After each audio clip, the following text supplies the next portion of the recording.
ಪರವಿಭವೇಷು ಆದರಃ ನ ಕರ್ತವ್ಯಃ. ವಿಭವ ಅಂದರೆ ಸಂಪತ್ತು ಅಂತ ಅರ್ಥ. ವಿಭವ ವೈಭವ ಅಂತ ಬಳಸ್ತೀವಲ್ಲ, ಸಂಪತ್ತು ಅಂತ ಅರ್ಥ ವಿಭವ. ಪರವಿಭವ ಅಂದರೆ ಬೇರೆಯವರ ಸಂಪತ್ತು, ಅಂದರೆ ಬೇರೆಯವರಿಗೆ ಸಂಬಂಧಿಸಿದ ವಸ್ತುಗಳು ಅಂತ ಅರ್ಥ ಪರವಿಭವ. ಅವುಗಳಲ್ಲಿ ನಾವು ಆಸಕ್ತಿ ತೋರಬಾರದು ಅಂತ. ಆದರಃ ನ ಕರ್ತವ್ಯ ಅಂದರೆ ಬೇರೆಯವರ ವಸ್ತುಗಳನ್ನು ಬಯಸಬಾರದು, ಇಷ್ಟಪಡಬಾರದು. ನಮ್ಮ ವಸ್ತುಗಳನ್ನು ನಾವು ಬಳಸಬೇಕು, ಇನ್ನೊಬ್ಬರದ್ದು ನಮಗೆ ಬೇಕು ಅಂತ ಅದನ್ನು ಆಸೆ ಪಡಬಾರ್ದು. ತೆಗೆದುಕೊಳ್ಳೋದಕ್ಕೋ ಕಿತ್ತುಕೊಳ್ಳೋದಕ್ಕೋ ಪ್ರಯತ್ನ ಪಡಬಾರ್ದು ಅಂತ. ಬೇರೆಯವ್ರ ಹತ್ರ ಇರೋದು ಇಷ್ಟ ಆಗುತ್ತೆ ಅಲ್ವಾ? ಅವರ ಹತ್ರ ಇರೋ ಪೆನ್ನು ಬುಕ್ಕು ಇನ್ನೇನೋ ಆಗತ್ತಾಗಲ್ವಾ? ಕ್ಲಾಸಲ್ಲಿ ಕಿತ್ಕೊಳ್ಳೋಕ್ಕಾಗಲ್ಲ, ಮನೆಯಲ್ಲಂತ ಕಿತ್ಕೊಳ್ಳೋದಿದ್ದೇ ಇರುತ್ತಲ್ಲ, ಅಣ್ಣ ತಮ್ಮ ಮಾಡ್ತೀರಾ ಇಲ್ವಾ? ಅದು ನಂಗೆ ಬೇಕು, ಅದೇ ಬೇಕು ನನಗೆ ಅಂತ. ಬೇರೆಯವರ ವಸ್ತುಗಳನ್ನು ಚಿಕ್ಕವರಲ್ಲ ದೊಡ್ಡವರು ಇದರಲ್ಲಿ ಎಕ್ಸ್ಪರ್ಟ್ಗಳು, ನಿಮಗಿಂತ ಬಹಳ ದೊಡ್ಡವರಾಗಿ ಹೆಸರು ಮಾಡಿದವರೆಲ್ಲ ಇದೇ ಕೆಲಸ ಮಾಡ್ತಾರೆ. ಇನ್ನೊಬ್ಬರನ್ನು ಕಿತ್ಕೊಂಡೆ ಏನೇನೋ ಮಾಡ್ತಾರೆ. ಮಹಾಭಾರತದಲ್ಲಿ ಯಾರನ್ನು ಹೆಸರಿಸ್ಬೋದಕ್ಕೆ? ದುರ್ಯೋಧನ ನೋಡಿ. ಕರ್ಣ ದುರ್ಯೋಧನ ಒಟ್ಟಿಗಿದ್ರು, ಇಬ್ಬರಿಗೆ ವ್ಯತ್ಯಾಸ ಏನು? ಕರ್ಣ ತನ್ನಲ್ಲಿದ್ದನ್ನೆಲ್ಲ ಕೊಡ್ತಾ ಇದ್ದ, ದುರ್ಯೋಧನ ಬೇರೆಯವರ ಹತ್ರ ಇದ್ದಿದ್ದನ್ನೆಲ್ಲ ಕಿತ್ಕೊಳ್ತಾ. ಮುಖ್ಯ ವ್ಯತ್ಯಾಸ ಏನೋ ಇದು, ಇನ್ನೊಬ್ಬರದನ್ನ ಕಿತ್ಕೊಡೋದು ಅಂತ. ರಾವಣ ಕೂಡ ಹಾಗೆ ಅಲ್ವಾ? ರಾವಣ ಏನ್ ಮಾಡ್ದ? ರಾಮನ ಪತ್ನಿಯನ್ನಲ್ವಾ ಅಪಹರಿಸಿದ್ದು. ಹಾಗೆ ಇನ್ನೊಬ್ಬರ ವಸ್ತುವನ್ನ ನಮ್ಮದಾಗಿಸಿಕೊಳ್ಳಬೇಕು ಅಂತ ಪ್ರಯತ್ನ ಪಟ್ಟವರು, ಹಾಗೆ ಮಾಡದವರು ಬೇಕಷ್ಟು ಜನ ಇದ್ದಾರೆ ಚರಿತ್ರೆಗೆ. ಚಾಣಕ್ಯ ಹೇಳ್ತಾನೆ, ಅದರ ಕುರಿತು ಆಸಕ್ತಿನೇ ತಾಳಬೇಡ. ಆಸಕ್ತಿ ತಾಳಬೇಡ ಅಂದ್ರೆ ಅದಿಲ್ಲ ಅಂತ ಅನ್ಕೊಂಡು ಅಂತ. ಈಗ ನಿಮ್ಮ ಪಕ್ಕದಲ್ಲಿ ಆನೆ ಇದೆ ಅಂದ್ರೆ ಹೂ ಅಂತೀರ ನೀವು? ಪಕ್ಕದಲ್ಲಿ ಆನೆ ಇದೆಯಾ? ಇದೆಯಾ? ಸಲ ನೋಡಿದೆಯಲ್ಲ ಮತ್ತೆ ಏನಾದ್ರು ಸಮಸ್ಯೆ ನಿಂದು ಬೆಳಗ್ಗೆ ಎದ್ದು ಶುರುವಾಗಿದೆಯಲ್ಲ, ಸ್ವಲ್ಪ ದೂರ ಕುತ್ಕೊಳ್ಳಿ. ಅದೇನು ಹಂಗೆ ಸ್ವಲ್ಪ ಆ ಕಡೆ ಹೋಗ. ನೀನು ಈ ಕಡೆ ಬರೀ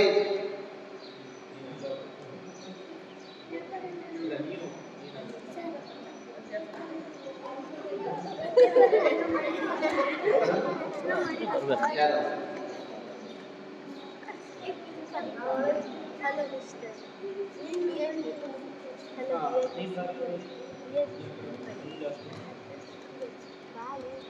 ಅವ್ರು 3 ಜನರಿಗೆ ಅದೇ ನಡೀತಿದ್ದು ಅದೇನೆ. ಏನು ಅಂದ್ರೆ ಅಲ್ಲೊಂದು ಸ್ಲೋಪ್ ಇದೆ. ಈ ಸ್ಲೋಪಲ್ಲಿ ಹಿಂಗೆ ಇಟ್ಕೊಂಡ್ರೆ ಆರಾಮ ನೋಡ್ತಾ ಇರ್ಬೋದು. ಆ ಸ್ಲೋಪಲ್ಲಿ 3 ಜನ ಪೇಪರ್ ಇಡಕ್ಕಾಗಲ್ಲ. ಹಾಗಾಗಿ ಅವಾಗಿಂದ ಅಲ್ಲೊಂದು ಯುದ್ಧ ನಡೀತಾ ಇದೆ. ಇರಾನು ಅಮೇರಿಕ ಲೆವೆಲ್ಗಿಂತ 3 ಜನರ ಮೇಲೆ ನಡೀತಾ ಇದೆ. ಎಲ್ಲಿವರೆಗೆ ನಡೆದಿದೆ ಅಂದ್ರೆ ಈ 3 ಜನ ಸೇರಿ ಒಬ್ಬರ ಮೇಲೆ ಕುತ್ಕೊಂಡ್ಬಿಟ್ಟಿದ್ದಾರೆ, ಜಾಗ ಸಾಕ.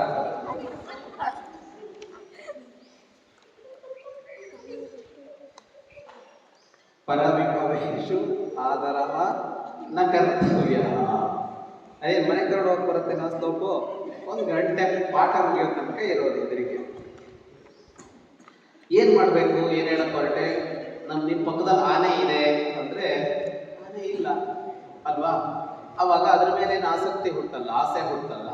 ಹಾಗೆ ಯಾವುದು ನಮ್ಮದಲ್ವೋ ಅದು ಇಲ್ಲ ಅಂತ ಅನ್ಕೊಂಡ್ಬಿಡ್ಬೇಕು, ಜಗತ್ತಿನಲ್ಲೇ ಇಲ್ಲ ಅಂತ ಅನ್ಕೋಬೇಕು. ಆವಾಗ ಅದ್ರ ಮೇಲೆ ನಮಗೆ ಬೇಕು ಅಂತ ಅನಿಸೋಲ್ಲ. ನಮ್ಗೇನಾಗುತ್ತೆ? ಅದನ್ನು ನೋಡ್ತೀವಿ, ವಾರೆಗಣ್ಣಲ್ಲಿ ನೋಡ್ತೀವಿ, ಆಮೇಲೆ ನಿಧಾನ ಹಿಂಗೆ ತಗೊಂಡು ನೋಡ್ತೀವಿ. ಅದೇನಾಗುತ್ತೆ? ಆಸೆಯನ್ನು ಜಾಸ್ತಿ ಮಾಡಿಸ್ತಾ ಹೋಗುತ್ತೆ. ಹಾಗಾಗಿ ಇನ್ನೊಬ್ಬರ ವಸ್ತು ಜಗತ್ತಿನಲ್ಲೇ ಇಲ್ಲ ಅಂತ ಅಂದ್ಕೊಂಡ್ಬಿಟ್ರೆ ಆಸಕ್ತಿನೇ ಹುಟ್ಟೋಲ್ಲ. ಮುಂದಿನ ಸೂತ್ರಕ್ಕೆ ಹೋಗೋಣ. ಫಲಾದಮಪಿ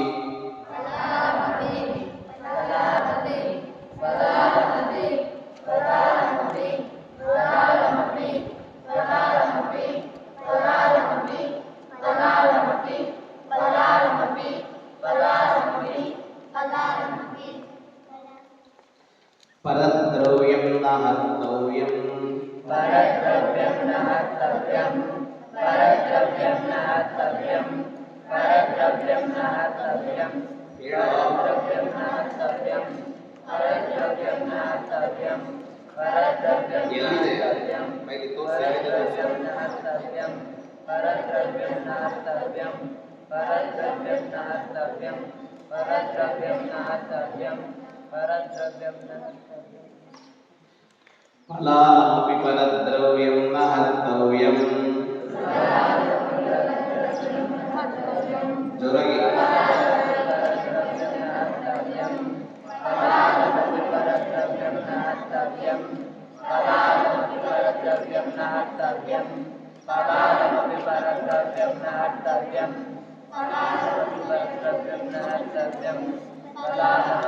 परद्रव्यं न हर्तव्यं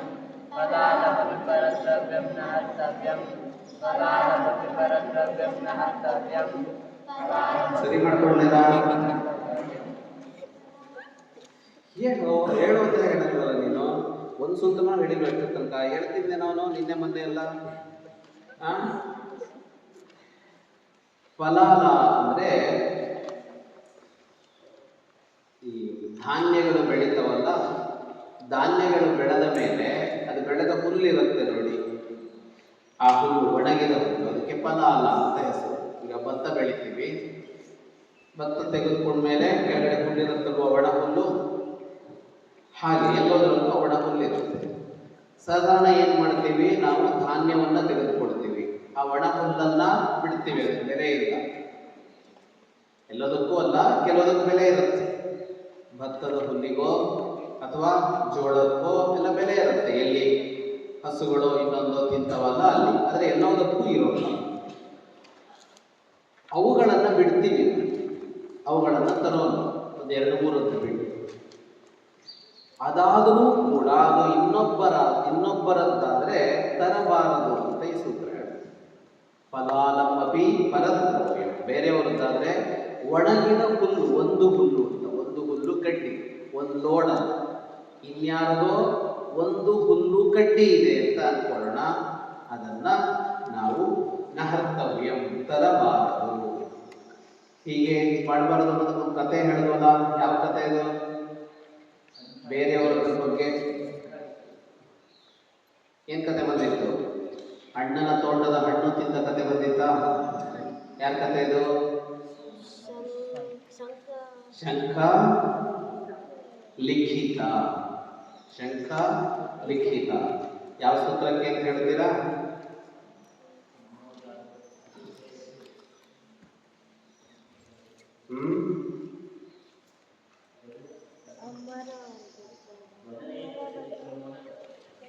ಸುಜನೇಶ್ವ ವ್ಯತಿಕ್ರಮೋ ನ ಕರ್ತವ್ಯ ಅನ್ನೋದಿಗೆ ಬಂದಿತ್ತು. ಈ ಸೂತ್ರಕ್ಕೂ ಒಂದತ್ತೆ, ಇನ್ನೊಬ್ಬರದ್ದನ್ನ ಹುಲ್ಲು ಕಡ್ಡಿಯಾದರೂ ತೆಗೆದುಕೊಳ್ಳಬಾರದು. ಮುಂದಿನ ಸೂತ್ರಕ್ಕೆ ಹೋಗೋಣ. ಯವಾಗೂರಪಿ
ಪ್ರಾಣಧಾರಣಂ ಕರೋತಿ ಕಾಲೇ ಯವಾಗೂರಪಿ ಪ್ರಾಣಧಾರಣಂ ಕರೋತಿ ಕಾಲೇ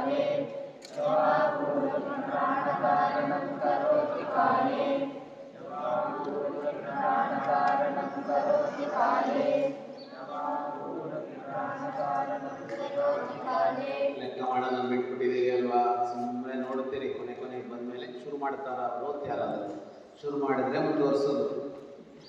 ಸಣ್ಣದು ಅಂತ ಯಾವುದನ್ನು ಅಸಡ್ಡೆ ಮಾಡುವಂತಿಲ್ಲ. ಅದು ಯಾವಾಗ ಬೇಕಿದ್ರೂ ನಮಗೆ ಎಷ್ಟು ದೊಡ್ಡ ಸಹಾಯವನ್ನು ಮಾಡಬಹುದು ಅಂತ ಹೇಳುವ ಸೂತ್ರ ಇದೆ. ಯಾರೋ ಒಬ್ಬ ಸಾಮಾನ್ಯ ವ್ಯಕ್ತಿ ಅಂತ ಅವನನ್ನು ನಿರ್ಲಕ್ಷ್ಯ ಮಾಡೋಕ್ಕಾಗಲ್ಲ, ನಿರ್ಲಕ್ಷ್ಯ ಮಾಡಬಾರದು. ಅವನು ಯಾವುದೋ ಒಂದು ದೊಡ್ಡ ಕಷ್ಟದ ಸಂದರ್ಭದಲ್ಲಿ ನಮಗೆ ಸಹಾಯ ಮಾಡಬಹುದು, ಉಪಯೋಗಕ್ಕೆ ಬರಬಹುದು ಅಂತ. ಯಾವಾಗೂ ಅಂದರೆ ಗಂಜಿ. ಗಂಜಿ ಇದ್ರೆ ಗೊತ್ತಾ? ಅಂತೀರ ನೀನೇನೆ. ಯಾವಾಗೂ ಬೇರೆ, ಇದು ಯಾವಾಗೂ ಅಂದರೆ ಗಂಜಿ. ಗಂಜಿ ಕೂಡ ಪ್ರಾಣ ಉಳಿಸಬಹುದು. ಸಮಯ ಅಂತ ಬಂದರೆ, ಕಾಲ ಅಂತ ಬಂದರೆ ಪ್ರಾಣ ಉಳಿಸಬಹುದು ಒಂದು ಗಂಜಿ ಕೂಡ. ಪ್ರಾಣ ಉಳಿಬೇಕು, ಆಹಾರ ಚೆನ್ನಾಗಿರಬೇಕು ಅಂದರೆ ಪೌಷ್ಟಿಕವಾದ ಆಹಾರ, ತರಕಾರಿ ಇರಬೇಕು, ಇನ್ನೊಂದಿರಬೇಕು, ಹೀಗೆಲ್ಲ ಇದೆಯಲ್ಲ, ಹಾಗಿಲ್ಲ. ಒಂದು ಸಾಧಾರಣ ಗಂಜಿ ನಮ್ಮ ಜೀವ ಉಳಿಸಬಹುದು ಅಂತ. ಇದರ ಅಭಿಪ್ರಾಯ ಏನು ಅಂದರೆ ಎಲ್ಲವೂ ಉಪಯುಕ್ತ ಆಗುತ್ತೆ ನಮಗೆ. ಜಗತ್ತಿನಲ್ಲಿರುವ ಎಲ್ಲ ವಸ್ತುವು, ಎಲ್ಲ ವ್ಯಕ್ತಿಯೂ ಉಪಯುಕ್ತ ಆಗುತ್ತೆ. ಯಾವುದೂ ನಿರುಪಯುಕ್ತ ಅಂತ ಇಲ್ಲ. ಈ ವ್ಯಕ್ತಿ ನಿರುಪಯುಕ್ತ, ಇವನಿಂದ ಏನೂ ಪ್ರಯೋಜನ ಇಲ್ಲ, ವೇಸ್ಟ್, ಇವನು ವೇಸ್ಟ್ ಬಾಡಿ ಅಂತೀವಲ್ಲ, ಹಾಗೆಲ್ಲ ಇರೋಲ್ಲ. ಹಾಗೆಯೇ ವಸ್ತುಗಳು ಹಾಗೆಯೇ, ಯಾವ ವಸ್ತು ಯಾವಾಗಲೂ ಯಾವ ಅನುಕೂಲವನ್ನು ನಮಗೆ ಮಾಡಬಹುದು. ಹಾಗಾಗಿ ನಾವು ಯಾವುದನ್ನು ಇದು ಕಡಿಮೆ ಅಂತ ಅಂದಾಜಿಸಿ ಅದನ್ನು ಬದಿಗಿಡಬೇಕಾಗಿಲ್ಲ. ಬಹಳ ಗಟ್ಟಿ ಇರೋದನ್ನು ಇಟ್ಕೊಳ್ಳೋದು, ಚೆನ್ನಾಗಿರೋದನ್ನು ಇಟ್ಕೊಳ್ಳೋದು, ಬಹಳ ಸಮರ್ಥರು, ದೃಢವಾಗಿರೋರು, ಶಕ್ತಿಶಾಲಿಗಳು, ಪ್ರಭಾವಿಗಳು, ಇವ್ರ ಜೊತೆಗೆ ಮಾತ್ರ ಸಂಪರ್ಕ ಇಟ್ಕೊಳ್ಳೋದು ಅಂತೆಲ್ಲ ಮಾಡಬಾರ್ದು. ಸಾಮಾನ್ಯರು, ಅಸಾಮಾನ್ಯರು, ಸಣ್ಣದು, ದೊಡ್ಡದು ಎಲ್ಲವೂ ನಮಗೆ ಬದುಕಿನ ಯಾವುದ್ಯಾವುದೋ ಸಂದರ್ಭದಲ್ಲಿ ಯಾವುದ್ಯಾವುದೋ ಕಷ್ಟವೋ ನಷ್ಟವೋ ಬೇಕಾದ ಸಂದರ್ಭವೋ ಆಗ ಉಪಯೋಗಕ್ಕೆ ಬರುತ್ತೆ. ಮುಂದಿನ ಸೂತ್ರಕ್ಕೆ ಹೋಗೋಣ. ನಾಸ್ತ್ಯಹಂಕಾರ ಸಮಶತ್ರು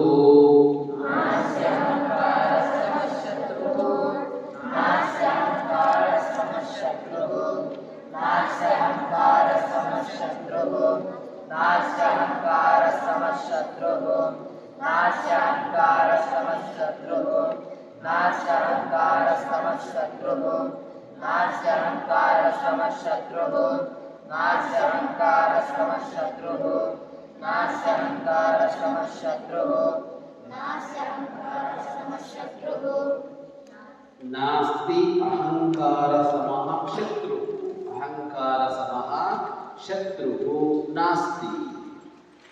ಅಹಂಕಾರಕ್ಕೆ ಸಮಾನವಾದ ವೈರಿ ಇಲ್ಲ ಅಂತ. ನಮ್ಮ ಅಹಂಕಾರ, ಪಕ್ಕದಲ್ಲಿರೋ ಅಹಂಕಾರ, ನಮಗೆ ಅಹಂಕಾರ ಇರುತ್ತಲ್ಲ, ಅದರಂತ ಒಬ್ಬ ಶತ್ರು ಇಲ್ಲ. ಶತ್ರು ಇದ್ರೆ ಏನಾಗುತ್ತೆ? ಒಬ್ಬ ಶತ್ರು ಇದ್ರೆ, ಶತ್ರು ಯಾಕಿರಬಾರ್ದು ಅಂದರೆ, ಶತ್ರು ನಮಗೆ ಕಷ್ಟ ಕೊಡ್ತಾರೆ, ಶತ್ರು ನಮಗೆ ಸಮಸ್ಯೆ ಮಾಡ್ತಾರೆ. ಈಗ ರಾಜರುಗಳಿಗೆ ಶತ್ರು ಅಂದರೆ ಇನ್ನೊಬ್ಬ ಶತ್ರು ಏನು ಮಾಡ್ತಿದ್ದ? ಬಂದು ರಾಜ್ಯ ಕಿತ್ಕೊಳ್ತಾ ಇದ್ದ ಅನ್ನೋದು. ಎಲ್ಲೇ ಆದರೂ ಒಬ್ಬ ವೈರಿ ಇದ್ದಾನೆ ಅಂದರೆ ಅವನು ನಮ್ಮದನ್ನು ಕಿತ್ಕೋತಾನೆ, ನಮ್ಮದನ್ನು ಹಾಳು ಮಾಡ್ತಾನೆ, ನಮ್ಮ ಬದುಕಿಗೆ ಪೆಟ್ಟು ಕೊಡ್ತಾನೆ, ಅವನು ಶತ್ರು. ಶತ್ರು ಮಿತ್ರ ಅಂದರೆ ಅದೇ ವ್ಯತ್ಯಾಸ. ಮಿತ್ರ ನಮ್ಮ ಬದುಕನ್ನು ಬೆಳೆಸ್ತಾನೆ, ನಮ್ಮ ಬದುಕಿಗೆ ಬೇಕಾದ್ದನ್ನು ಕೊಡ್ತಾನೆ. ಶತ್ರು ನಮ್ಮ ಬದುಕಿನ ಎಲ್ಲವನ್ನ ಹಾಳು ಮಾಡೋ ಕೆಲಸ ಮಾಡ್ತಾನೆ. ಆದರೆ ನಿಜವಾಗಿ ನಮ್ಮೊಳಗೊಂದು ಅಹಂಕಾರ ಅಂತ ಇದೆಯಲ್ಲ, ಅದರಂಥ ಶತ್ರು ಇನ್ನೊಂದಿಲ್ಲ. ನಮ್ಮೊಳಗೆ ಅಹಂಕಾರ ಇದ್ದರೆ ನಮ್ಮನ್ನು ಹಾಳು ಮಾಡೋದಕ್ಕೆ ಬೇರೆ ಯಾವ ಶತ್ರುವೂ ಬೇಕಾಗಿಲ್ಲ. ಅಹಂಕಾರ ಒಂದೇ ಸಾಕು, ಸೊಕ್ಕು ಒಂದೇ ಸಾಕು. ಅಹಂಕಾರದಿಂದ ಹಾಳಾದ ಅದೆಷ್ಟೋ ಜನರನ್ನ ಚರಿತ್ರೆಯಲ್ಲಿ ನೋಡ್ತೀವಿ. ಬಹಳಷ್ಟು ಜನ ಇದ್ದಾರೆ. ಸರ್ವಾಧಿಕಾರಿಗಳು ಅಂತ ಹೆಸರಾದವರಲ್ಲಿ ಹೆಚ್ಚಿನವರೆಲ್ಲ ಇದ್ದಾರೆ. ಅಹಂಕಾರ, ನಾನೇನೋ ಮಾಡಬಲ್ಲೆ, ನನ್ನಿಂದ ಏನು ಬೇಕಾದರೂ ಸಾಧ್ಯ ಆಗತ್ತೆ ಅಂತ ಅಂದುಕೊಂಡು ಹಾಳಾದ ಎಷ್ಟೋ ಜನಗಳು ಚರಿತ್ರೆಯಲ್ಲಿದ್ದಾರೆ. ಮುಂದಿನ ಸೂತ್ರಕ್ಕೂ ಗುಣೇನ ಮತ್ಸರ ಕರ್ತವ್ಯ ಗುಣೇನ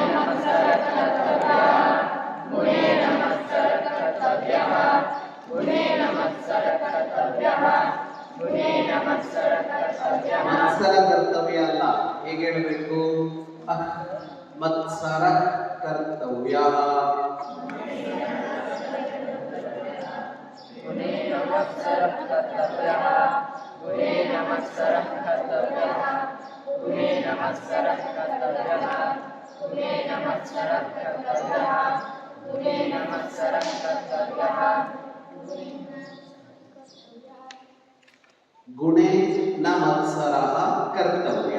ಮತ್ಸರ ಅಂದ್ರೆ ಅಸೂಯೆ, ಜಲಸ್. ಅಸೂಯೆ ಅಂದ್ರೆ ಗೊತ್ತಾ? ಹೊಟ್ಟೆ ಉರಿ. ಹೆಂಗಿರುತ್ತದು? ಹೊಟ್ಟೆ ಒಳಗೆ ಉರಿ ಆಗುತ್ತಾ? ಹೊಟ್ಟೆ ಉರಿ ಎಲ್ಲಿ ಉರಿ ಆಗುತ್ತೆ? ಎದೆಲ್ಲಿ ಉರಿ ಆಗುತ್ತೆ? ಹೊಟ್ಟೆ ಉರಿ ಹೆಸರು. ತಲೆ. ಏನದು ಅಸೂಯೆ?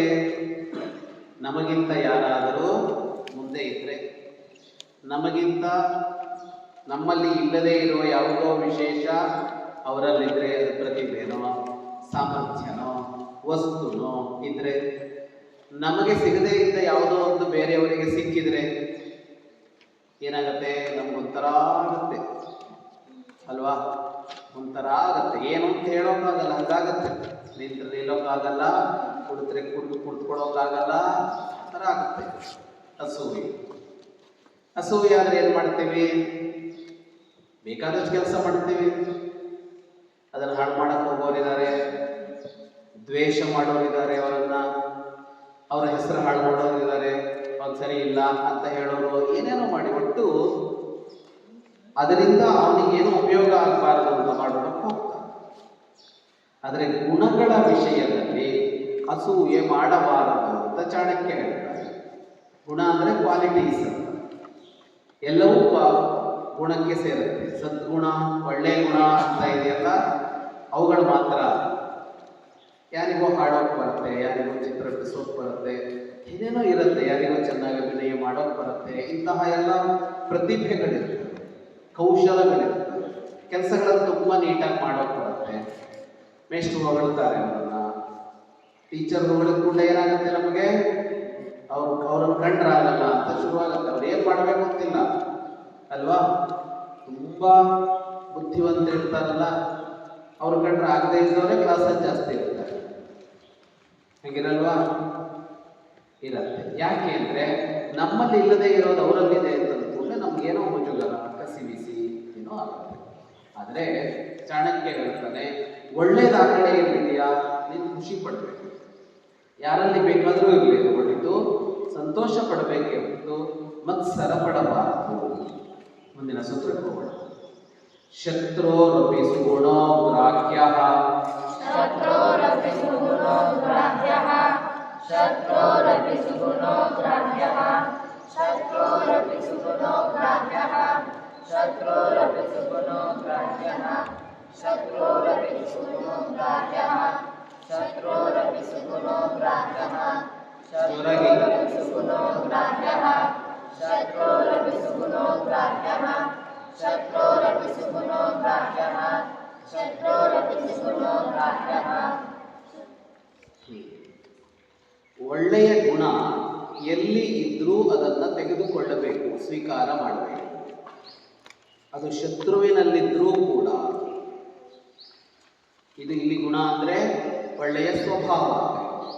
ಒಳ್ಳೆಯ ಸ್ವಭಾವ ಎಲ್ಲಿದ್ರೂ ಅದನ್ನು ಒಪ್ಪಬೇಕು, ಗೌರವಿಸಬೇಕು. ನಾವೇನು ಮಾಡ್ತೀವಿ? ನಮಗೆ ಓಕೆ ಅಂತ ಆದವರಲ್ಲಿ ಒಳ್ಳೆಯದಿದ್ರೂ ಕೆಟ್ಟದಿದ್ರೂ ಓಕೆ. ನಮಗೆ ಅವರನ್ನು ಕಂಡ್ರೆ ಆಗೋಲ್ಲ ಅಂದರೆ, ಅವರನ್ನು ಒಳ್ಳೆಯದಿದ್ರೂ ಕೂಡ ನಾವು ಅದನ್ನು ಸ್ವೀಕಾರ ಮಾಡೋದಕ್ಕೆ ಸಿದ್ಧರಾಗೋದಿಲ್ಲ, ಅದನ್ನು ನೋಡಿ ಅನುಸರಿಸೋದಕ್ಕೆ ಸಿದ್ಧರಾಗೋದಿಲ್ಲ. ಇವ್ರ ಥರ ನಾನಿರಬೇಕು, ಇದೊಂದು ಗುಣ ಇವರಲ್ಲಿದೆ, ನನ್ನ ಶತ್ರುವೇ ಆಗಿರ್ಬೋದು, ಆದರೆ ಈ ಗುಣವನ್ನು ನಾನು ಅನುಸರಿಸ್ತೀನಿ, ನನ್ನದಾಗಿ ಮಾಡಿಕೊಡ್ತೀನಿ ಅಂತ ಹೋಗೋಲ್ಲ. ಮತ್ತು ಶತ್ರುಗಳಲ್ಲಿ ಒಳ್ಳೆಯದಿದ್ದರೆ ಅಪ್ರಿಷಿಯೇಟು ಮಾಡೋದು. ಎಲ್ಲರನ್ನೂ ಹೇಗೆ ನೋಡ್ತೀವಿ? ಬ್ಲ್ಯಾಕ್ ಆ್ಯಂಡ್ ವೈಟ್ ಅಂತ ಹೇಳ್ತಾರೆ, ಕೇಳಿದರೆ ನೀವು? ಒಬ್ಬ ಮನುಷ್ಯ ಪೂರ್ಣ ಒಳ್ಳೆಯವನಾಗಿರ್ತಾನೆ, ಒಬ್ಬ ಮನುಷ್ಯ ಪೂರ್ಣ ಕೆಟ್ಟವನಾಗಿರ್ತಾನೆ ಅಂತ ಅಂದ್ಕೊಳ್ತೀವಿ. ಆದರೆ ಜಗತ್ತಿನಲ್ಲಿ ಯಾರೂ ಪೂರ್ಣ ಒಳ್ಳೆಯವನೂ ಆಗಿರೋದಿಲ್ಲ, ಪೂರ್ಣ ಕೆಟ್ಟವನು ಆಗಿರೋದಿಲ್ಲ. ಪೂರ್ಣ ಒಳ್ಳೆಯವನಲ್ಲೂ ಏನೋ ಒಂದು ಸಣ್ಣ ದೋಷ ಇರ್ಬೋದು. ಕೆಲವರು ಮಾತ್ರ ಯಾವ ದೋಷವೂ ಇಲ್ಲದೆ ಇರುವುದು. ತುಂಬ ಕೆಟ್ಟವನಲ್ಲೂ ಯಾವುದೋ ಒಂದಿಷ್ಟು ಒಳ್ಳೆಯದು ಅನ್ನೋದು ಇರುತ್ತೆ. ಹಾಗಾಗಿ ಯಾವುದೇ ವ್ಯಕ್ತಿಯನ್ನು ನೋಡುವಾಗ ಇವನಲ್ಲಿ ಒಳ್ಳೆಯದೇನಿದೆ, ಕೆಟ್ಟದ್ದೇನಿದೆ ಅಂತ ನೋಡಬೇಕು. ಒಳ್ಳೆಯದಿದ್ರೆ ಅದನ್ನು ಒಪ್ಪಬೇಕು, ಗೌರವಿಸಬೇಕು. ಆ ಒಳ್ಳೆಯದು ನಮ್ಮಲ್ಲಿ ಇಲ್ಲದೆ ಇದ್ರೆ, ಆ ಒಳ್ಳೆ ಗುಣ, ಒಳ್ಳೆ ನಡತೆ ಇಲ್ಲದೆ ಇದ್ರೆ ನಾವು ಅವರನ್ನು ನೋಡಿಯೋ ಕೇಳಿಯೋ ಕಲಿತು ಅನುಸರಿಸಬೇಕು. ಮುಂದಿನ ಸೂತ್ರಕ್ಕೆ ಹೋಗೋಣ. ಆರ್ಯವೃತ್ತಂ ಆರ್ಯವೃತ್ತಂ ಆರ್ಯವೃತ್ತಂ ಆರ್ಯವೃತ್ತಂ ಆರ್ಯವೃತ್ತಂ ಆರ್ಯವೃತ್ತಂ ಆರ್ಯವೃತ್ತಂ ಆರ್ಯವೃತ್ತಂ ಆರ್ಯವೃತ್ತಂ ಆರ್ಯವೃತ್ತಂ ಆರ್ಯವೃತ್ತಂ ಅನುತಿಷ್ಠೇತ್ ಅನುತಿಷ್ಠೇತ್ ಅನುತಿಷ್ಠೇತ್ ಅನುತಿಷ್ಠೇತ್ ಅನುತಿಷ್ಠೇತ್ ಅನುತಿಷ್ಠೇತ್ ಅನುತಿಷ್ಠೇತ್ ಅನುತಿಷ್ಠೇತ್ ಅನುತಿಷ್ಠೇತ್ ಅನುತಿಷ್ಠೇತ್ ಅನುತಿಷ್ಠೇತ್ ಆರ್ಯವೃತ್ತಮನುತಿಷ್ಠೇತ್ ಆರ್ಯವೃತ್ತಮನುತಿಷ್ಠೇತ್ ಆರ್ಯವೃತ್ತಮನುತಿಷ್ಠೇತ್ ಆರ್ಯವೃತ್ತಮನುತಿಷ್ಠೇತ್ ಆರ್ಯವೃತ್ತಮನುತಿಷ್ಠೇತ್ ಆರ್ಯವೃತ್ತಮನುತಿಷ್ಠೇತ್ ಆರ್ಯವೃತ್ತಮನುತಿಷ್ಠೇತ್ ಆರ್ಯವೃತ್ತಮನುತಿಷ್ಠೇತ್ ಜೋರಾಗಿ ಆರ್ಯವೃತ್ತಮನುತಿಷ್ಠೇತ್ ಆರ್ಯವೃತ್ತಮನುತಿಷ್ಠೇತ್ ಆರ್ಯವೃತ್ತಮನುತಿಷ್ಠೇತ್ ಆರ್ಯವೃತ್ತಂ ಅನುತಿಷ್ಠೇತ್. ಆರ್ಯರ ನಡವಳಿಕೆಯನ್ನು ಅನುಷ್ಠಾನ ಮಾಡಬೇಕು. ಅನುಷ್ಠಾನ ಮಾಡಬೇಕಂದ್ರೆ ಆಚರಿಸಬೇಕು. ಆಚರಿಸಬೇಕು ಅಂದರೆ ಅದರಂತೆ ನಡೆಯಬೇಕು. ಆರ್ಯವೃತ್ತ. ಆರ್ಯ ಅನ್ನೋ ಶಬ್ದ ಕೇಳಿದ್ದೀರಾ? ಕೇಳಿಲ್ವಾ? ಕೇಳದೆ ಕೇಳಿಲ್ಲ ಅಂತಾದ್ರೂ ಹೇಳಿ. ಕೇಳಿದ್ದೀರಾ? ಈಗಲೇ ಕೇಳಿದ್ವಲ್ಲ, ಈ ಯುದ್ಧ ಅತಿ ಬದುವತ್ತಿಗೆ ಮೊದಲು ಕೇಳಿದ್ದೀರಾ? ಎಲ್ಲರಿಗೂ ನಿದ್ರೆ ಬಂತಾ? ಫ್ಯಾನ್ ಆಫ್ ಆದರೆ ಎಲ್ಲ ಆಫ್ ಆಗೋದ್ರಲ್ಲ, ನೀವು ನೋಡುತ್ತಾನೆ ಇದ್ದೀನಿ.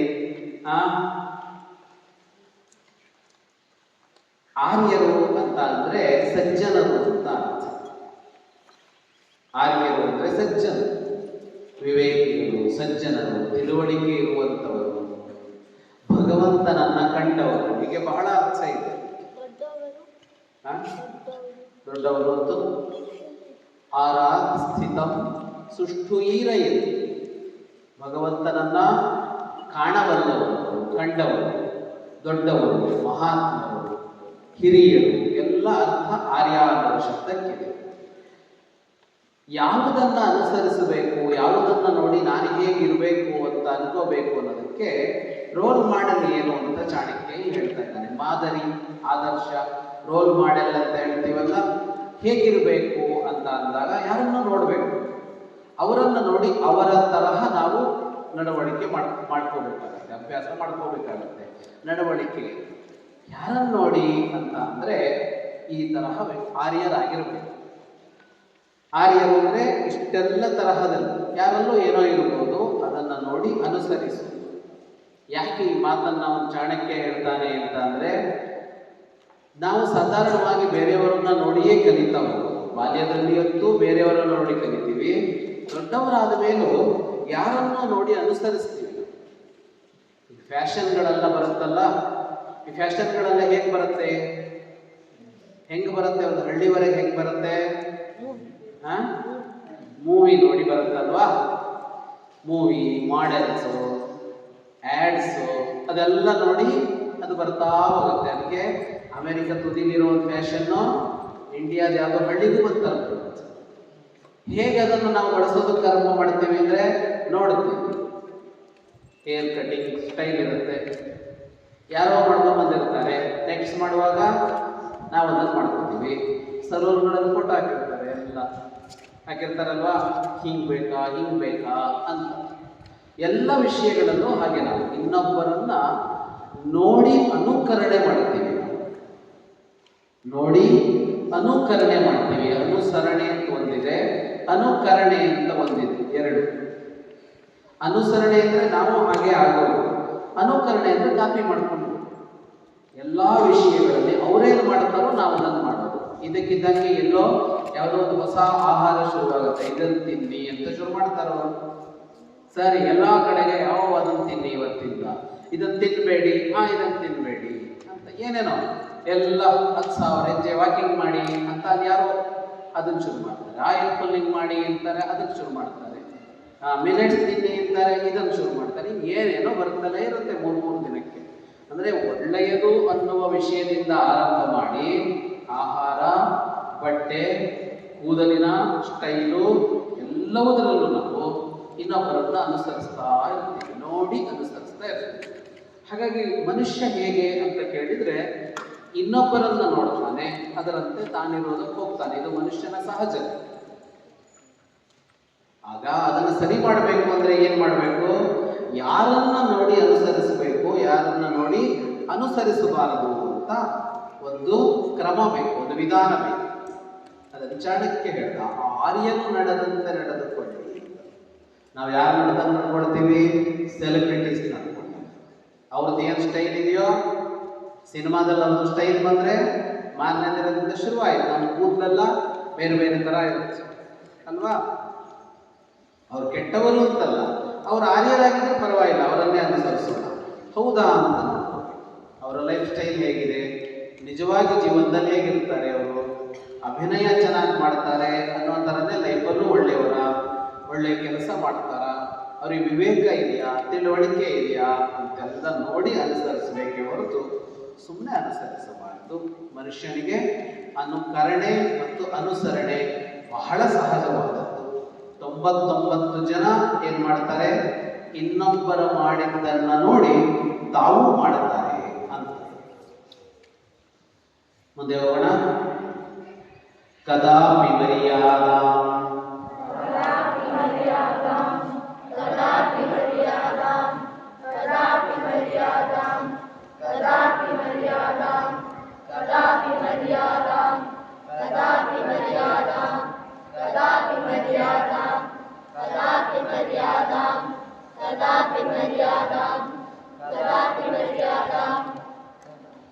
ನಾತಿಕ್ರಾಮೇತ್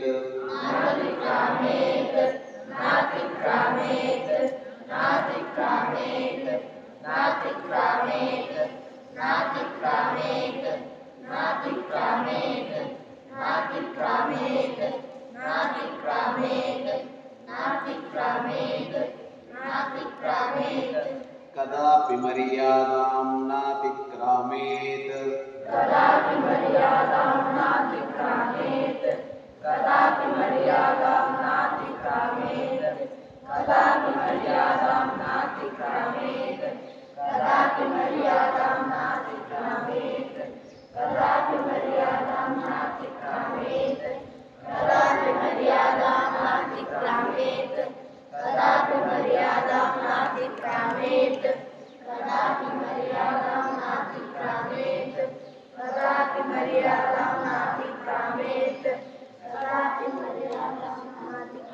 ಏನಿದು ಪೇಪರ್ ಎಲ್ಲಿದೆಯಾ?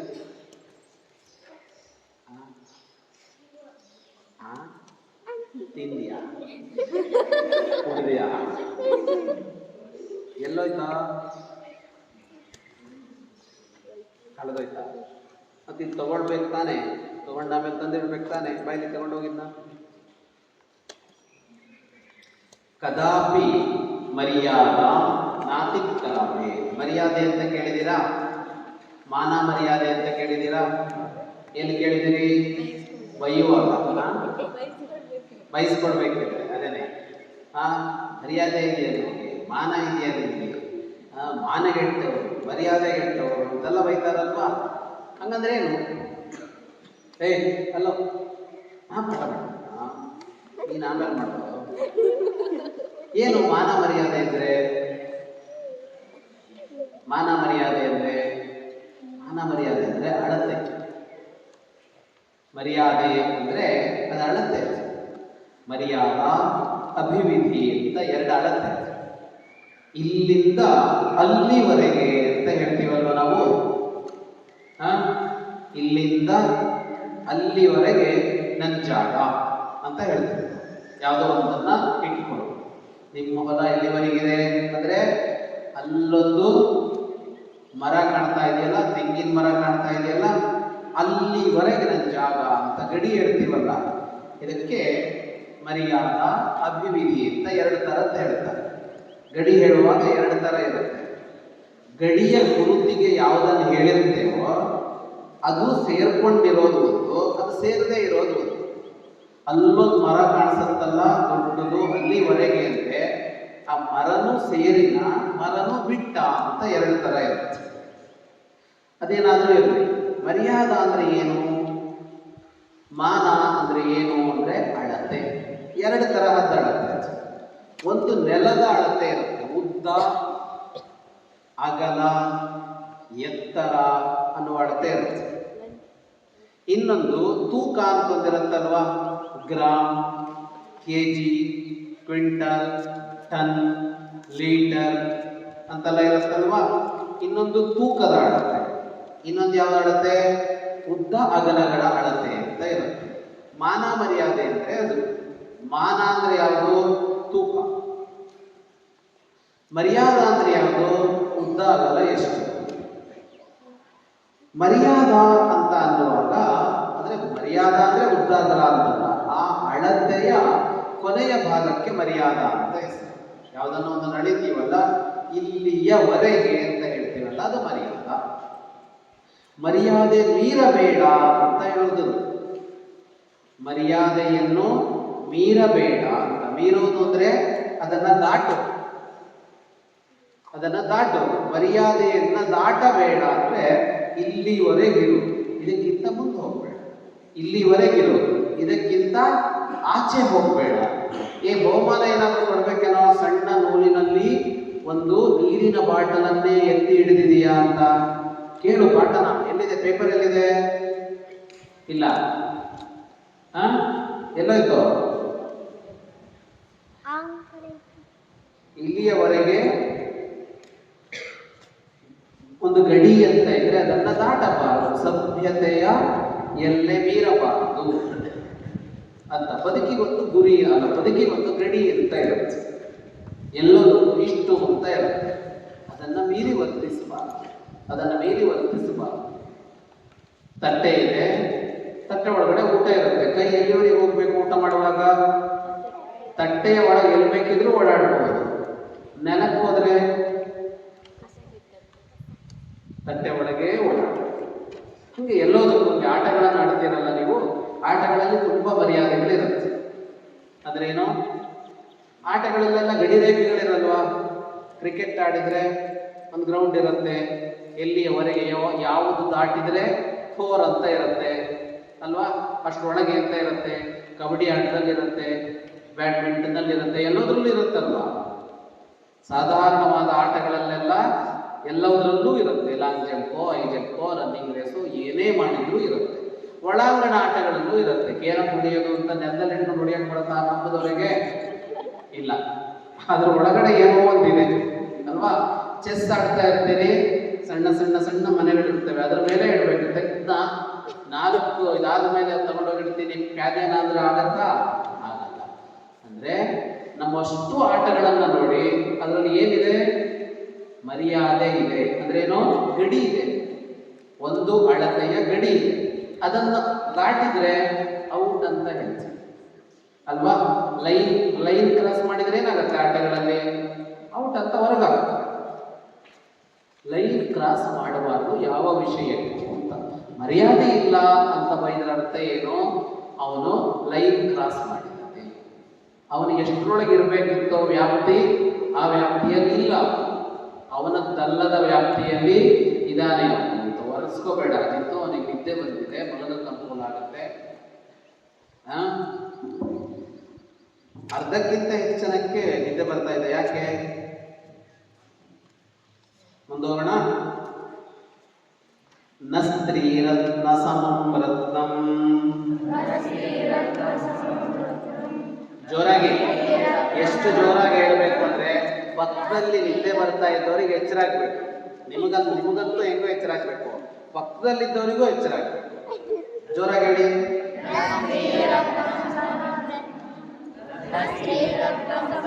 ಸ್ವಲ್ಪ ನೋಡಿ, ನಿದ್ದೆ ಬರ್ತಾ ಇದ್ದಾರೆ, ಸ್ವಲ್ಪ ತಿಳ್ಕೊಂಡು ಹೇಳಿ, ಎಚ್ಚರ ಆಗಲಿ ಅವರು. ಏನಿ ಪೇಪರ್ ಎಲ್ಲ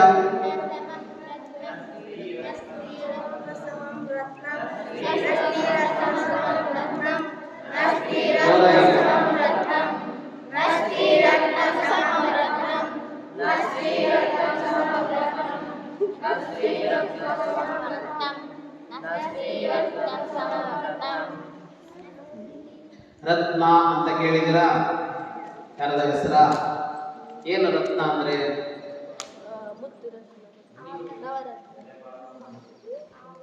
ಆ? ರತ್ನ ಅಂದ್ರೆ ಗೋಲ್ಡ್. ರತ್ನ ಅಂತ ಯಾವ್ದಕ್ಕೆ ಕರಿತೀವಿ ಅಂತ ಅಂದ್ರೆ, ಭೂಮಿಯಲ್ಲಿ ಸಿಗುವ ಕೆಲವು ವಿಶೇಷವಾದ, ಅದರಲ್ಲೂ 9ಕ್ಕೆ ರತ್ನ ಅಂತ ಕರಿತೀವಿ, ನವರತ್ನಗಳು ಅಂತ. ಹವಳ, ವಜ್ರ, ವೈಡೂರ್ಯ, ಮರಕತ ಅಂತೆಲ್ಲ 9. ವಾಸ್ತವವಾಗಿ ರತ್ನ ಅಂದ್ರೆ ಶ್ರೇಷ್ಠವಾದದ್ದು ಅಂತ ಅರ್ಥ.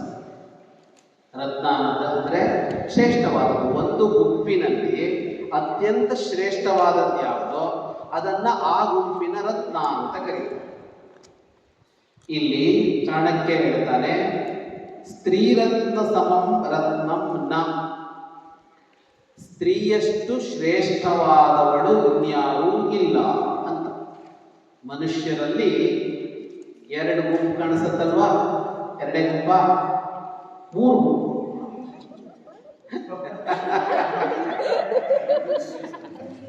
ಆಕ್ಚುಲಿ 3 ಗುಂಪಲ್ಲ, 3ರಲ್ಲಿ ಮತ್ತು 33 ಗುಂಪಿದೆ. ಒಂದೇ ಕಡೆ ತೋರಿಸ್ಕೊಳ್ತಾ ಇದೆ ಅಷ್ಟೇ. ಆ 3 ಗುಂಪಲ್ಲಿ ಯಾವುದು ಶ್ರೇಷ್ಠ ಅಂದ್ರೆ ಸ್ತ್ರೀಯರು ಶ್ರೇಷ್ಠ ಅಂತ ಚಾಣಕ್ಯ ಹೇಳ್ತಾ ಇದ್ದಾರೆ. ಭಾರತೀಯ ಸಂಸ್ಕೃತಿಯಲ್ಲಿ ಸ್ತ್ರೀಯನ್ನೇ ಶ್ರೇಷ್ಠ ಅಂತ ಹೇಳಿರೋದು. ಅತ್ಯಂತ ಶ್ರೇಷ್ಠವಾದವಳು ಯಾರು, ದೊಡ್ಡವಳು ಯಾರು ಅಂದ್ರೆ ಹೆಣ್ಣು ಅಂತ. ಮುಂದಿನ ಸೂತ್ರಕ್ಕೆ ಹೋಗೋಣ. ಕಾರ್ಯಾನುರೂಪ ಪ್ರಯತ್ನ.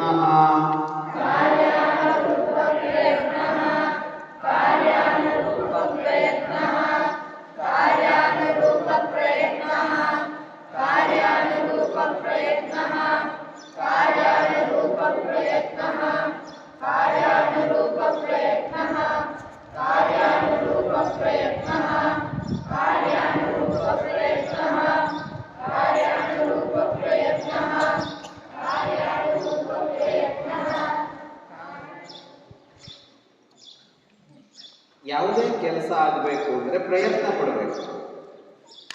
ಪ್ರಯತ್ನ ಪಡದೆ ಫಲ ಇಲ್ಲ. ನಿದ್ದೆ ಬರ್ತಾ ಇರುತ್ತೆ, ಏನ್ ಮಾಡ್ಬೇಕು ನಾವು? ಪ್ರಯತ್ನ ಪಡ್ಬೇಕು. ಯಾವುದಕ್ಕೆ? ಎಚ್ಚರ ಆಗಕ್ಕೋ ನಿದ್ರೆ ಮಾಡಕ್ಕೋ? ಹೌದು, ನಿದ್ರೆ ಬಂದಾಗ ಪ್ರಯತ್ನ ಪಡಿ ಅಂತ ಹೇಳಿದ್ದಾರೆ ಅಂತ ಮತ್ತೆ ನಿದ್ದೆ ಮಾಡೋಕ್ಕಲ್ಲ, ಎಚ್ಚರ ಆಗೋದಕ್ಕೆ ಪ್ರಯತ್ನ ಪಡಬೇಕು.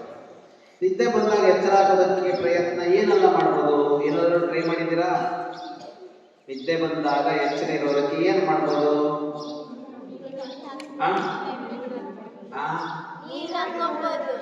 ನೀರ್ ಹಾಕೋಬಹುದು. ಆಮೇಲೆ ಟೀ ಕಾಫಿ ಕ್ಲಾಸಲ್ಲಿ ಕೂತಾಗ 2 ಆಗಲ್ಲ.